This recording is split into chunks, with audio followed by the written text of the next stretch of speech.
नमस्कार। चलिए आज इतिहास की किताबों से भी पहले के समय में चलते हैं। एक ऐसी दुनिया जहां कुछ भी लिखा नहीं गया था और जहां जिंदा रहना ही अपने आप में सबसे बड़ा आविष्कार था। आइए आज हम इंसानियत के इसी पहले महान अध्याय यानी पाषाण युग की कहानी को करीब से जानते हैं। देखिए, इस सफर को हम 3 बड़े हिस्सों में बांटकर देखेंगे। सबसे पहले पुरा पाषाण काल यानी सबसे पुराना और सबसे लंबा दौर। फिर आता है मध्य पाषाण काल, जहां बदलाव की एक नई हवा चली। और आखिर में नव पाषाण काल, वो दौर जिसने इंसान का भविष्य हमेशा हमेशा के लिए बदल दिया। तो चलिए इस टाइम मशीन में बैठते हैं। आज की हमारी पड़ताल इन 5 पड़ावों से होकर गुजरेगी। हम पाषाण युग की बिल्कुल शुरुआत से देखेंगे और समझेंगे कि कैसे पत्थर के औजारों से शुरू हुई ये कहानी धातु के युग की दहलीज तक जा पहुंची। तो हमारी कहानी शुरू होती है एक ऐसे दौर से जिसका इतिहास स्याही और कागज से नहीं बल्कि जमीन के नीचे दबे पत्थरों, हड्डियों और हजारों साल पुरानी गुफाओं की दीवारों से लिखा गया है। इस युग को प्रागैतिहासिक काल भी कहा जाता है। इसका मतलब बहुत सीधा सा है, इतिहास से पहले का समय। मतलब इसकी कहानी हमें किताबों से नहीं बल्कि पुरातत्व यानी पुरानी चीजों की खोज से ही पता चलती है। तो अब बात करते हैं पाषाण युग के सबसे लंबे दौर की, पूरा पाषाण काल की। ये वो समय था जब हमारे पूर्वजों ने सिर्फ जिंदा रहने के लिए अपने पहले लेकिन शायद सबसे जरूरी आविष्कार किए। अब देखिए, ये दौर बहुत ही लंबा था, लाखों साल का। तो इसे बेहतर ढंग से समझने के लिए इतिहासकारों ने इसे 3 हिस्सों में बांटा है। हर चरण में तकनीक और जीने के तरीके में एक बड़ा बदलाव देखने को मिलता है। निम्न पुरा पाषाण काल में इंसान ने टेक्नोलॉजी का अपना पहला कदम उठाया। जरा सोचिए, सिर्फ एक पत्थर को दूसरे पत्थर से तोड़कर हाथ में पकड़ने वाली कुल्हाड़ी यानी हस्तकुठार और विदारणी जैसे भारी भरकम लेकिन बहुत कारगर औजार बनाए गए। और पता है, भारत में इस कहानी की शुरुआत 1863 में हुई, जब रॉबर्ट ब्रूसफुट ने ऐसा ही एक औजार पहली बार खोज निकाला था।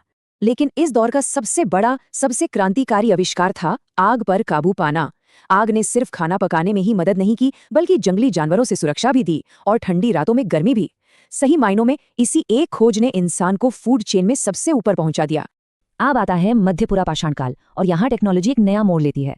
इसे फलक संस्कृति भी कहते हैं। अब सवाल है क्यों? क्योंकि अब बड़े बड़े भद्दे औजारों की जगह पत्थरों से पतले और तेज धार वाले टुकड़े, जिन्हें फलक कहते थे, वो निकाले जाने लगे। इनसे वेधनी और खुरचनी जैसे ज्यादा सटीक और छोटे औजार बनते थे।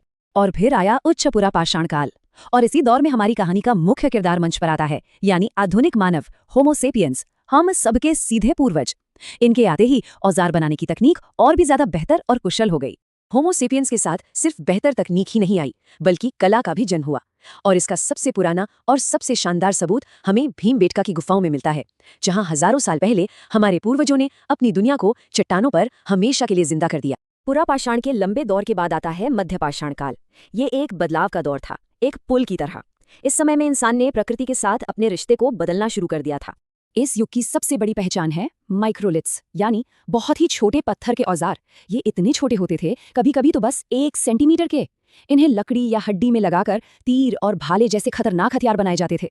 अब शिकार करना पहले से कहीं ज्यादा आसान और सटीक हो गया था। और यहीं पर एक और दिलचस्प बात हुई। इसी काल में हमें पशुपालन के पहले सबूत मिलते हैं। मध्य प्रदेश के आदमगढ़ और राजस्थान के बागोर में मिले सबूत बताते हैं कि इंसान अब सिर्फ शिकारी नहीं रहा बल्कि जानवरों को पालना भी सीख रहा था। ये सोच में एक बहुत बड़ा बदलाव था। और अब हम आ गए हैं पाषाण युग के आखिरी और सबसे क्रांतिकारी अध्याय में, नव पाषाण काल। ये वो दौर है जब इंसान ने जमीन से अपना भोजन उगाना सीखा और इस एक चीज ने हमेशा के लिए सब कुछ बदल कर रख दिया। इस एक तुलना से ही सारा फर्क साफ हो जाता है। पूरा पाषाण काल का इंसान भोजन की तलाश में भटकता था, वो एक फूड गैदरर था। लेकिन नव पाषाण काल का इंसान एक फूड प्रोड्यूसर बन गया। ये मानव इतिहास का शायद सबसे बड़ा टर्निंग पॉइंट था। इस क्रांति के साथ तो जैसे आविष्कारों की एक लहर आ गई। अब औजार पॉलिश किए हुए ज्यादा चिकने और धारदार बनने लगे। खेती की शुरुआत हुई, अनाज को रखने के लिए मिट्टी के बर्तन बनाए गए और सबसे जरूरी, घुमंतू जीवन का अंत हुआ और गांव बसाकर एक जगह रहने की शुरुआत हुई। और हाँ, इसी दौर में हमें अपना सबसे वफादार साथी मिला, कुत्ता। चलिए कुछ प्रमुख जगहों की सैर करते हैं। सबसे पहले मेहरगढ़, जो आज पाकिस्तान में है। यहाँ से गेहूं और जौ की खेती के साथ साथ भेड़ बकरी पालने के सबसे शुरुआती सबूत मिलते हैं। ये एक विकसित समाज की ओर पहला कदम था। भारत में उत्तर प्रदेश का कोल्डिहोवा पूरी दुनिया के लिए बहुत महत्वपूर्ण है। क्यों? क्योंकि यहाँ से दुनिया में चावल उगाने का सबसे पुराना सबूत मिला है, जो लगभग 6000 ईसा पूर्व का है। ये एक बहुत बड़ी बात है।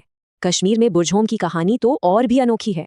यहाँ लोग जमीन के नीचे गड्ढे बनाकर घरों में रहते थे, जिन्हें गर्तावास कहा जाता है। और यहाँ की कब्रों में एक अजीब चीज मिली है, मालिकों के साथ उनके पालतू कुत्तों को भी दफनाया गया है।